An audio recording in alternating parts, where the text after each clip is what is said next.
Hey guys, welcome to our channel. My name is Ray and I'm from usethebitcoin.com, and today we are going to tell you about support and resistance. Now, support and resistance are very important in terms of technical analysis because it will help you identify the different entry levels. When we say entry levels, the potential areas for you to buy, okay?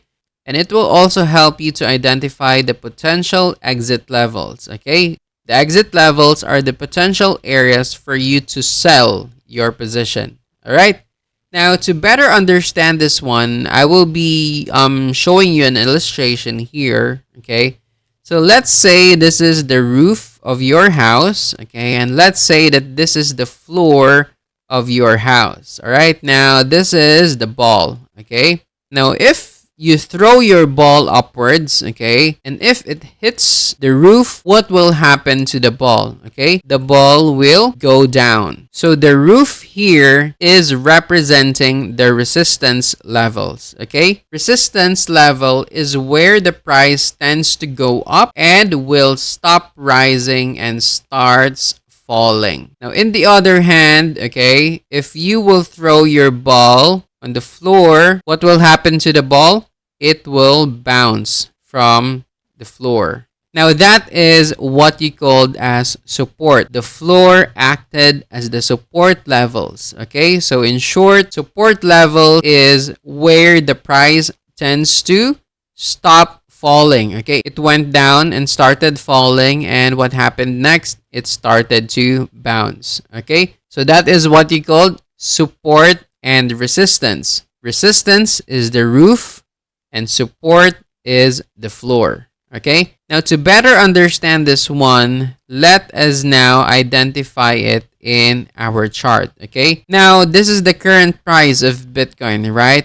Now, one key factor of identifying support and resistance would be looking at the historical data of its previous market movements. Okay, so let's identify the different areas of support and resistance. Okay, so the price went up. Okay, and what happened? It started to go down. Okay, so that means that is our resistance areas. Okay, now when the price went down, okay, what happened next? It bounced from that level. Okay, so that is what we called our support levels. Okay, next, it went up again and stopped moving upwards.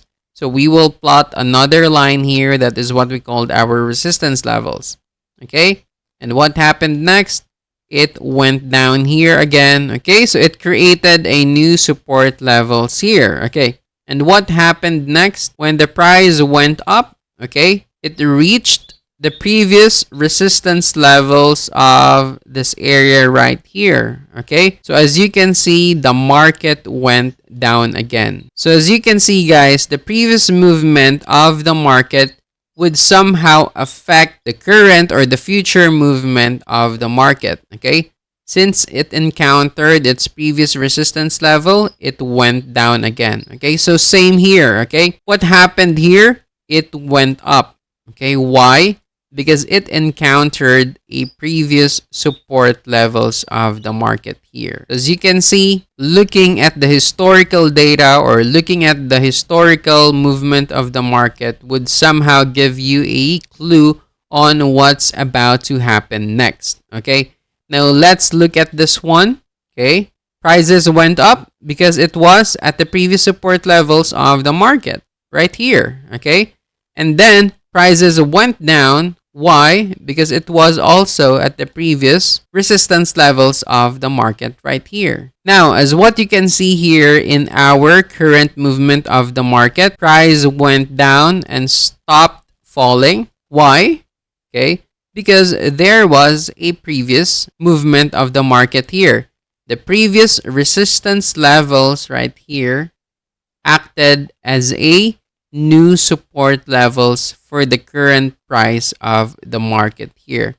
So as you can see, the previous support levels or the previous resistance level could act as a new resistance or new support levels for the current movement of the market. Okay, from this one, it was the resistance levels. Okay, but in this case, it acted as the support levels. Okay, so that is what we call the reversal of support and resistance. Okay, now look at the current price of Bitcoin here. Okay, it bounced back because of this area right here. Okay, it formed a new support levels here. Okay, now potentially that should be your area to buy. Okay, because we are already at the support levels. What will happen at the support? Okay, price tends to stop falling and start rising. Okay, so that is why it's very important for us to buy at the support levels. Okay, now let's say you already bought a position right here. Where are you going to sell it? Obviously, you're going to sell it at the resistance levels. Okay,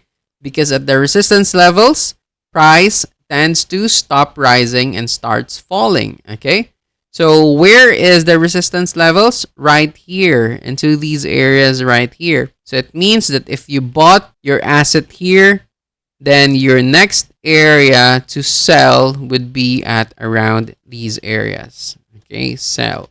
Okay, because if the price will go up, now there is a possibility that it will go down again because we are at the resistance levels. Okay, so maybe it will go down. So it's better to put your sell order here. All right, so again, buy at the support levels and sell or take some of your profits into the resistance levels. All right, so that is our video for today on identifying valid support and resistance levels. Okay, remember to practice because practice makes perfect. Okay, so keep analyzing those charts. And if you found this video helpful, then please do subscribe to our channel or give this video a thumbs up. Okay, because it will help us grow as well. All right, so thank you so much again for watching. See you guys in our next tutorials. Until next time, have a great day. Peace out.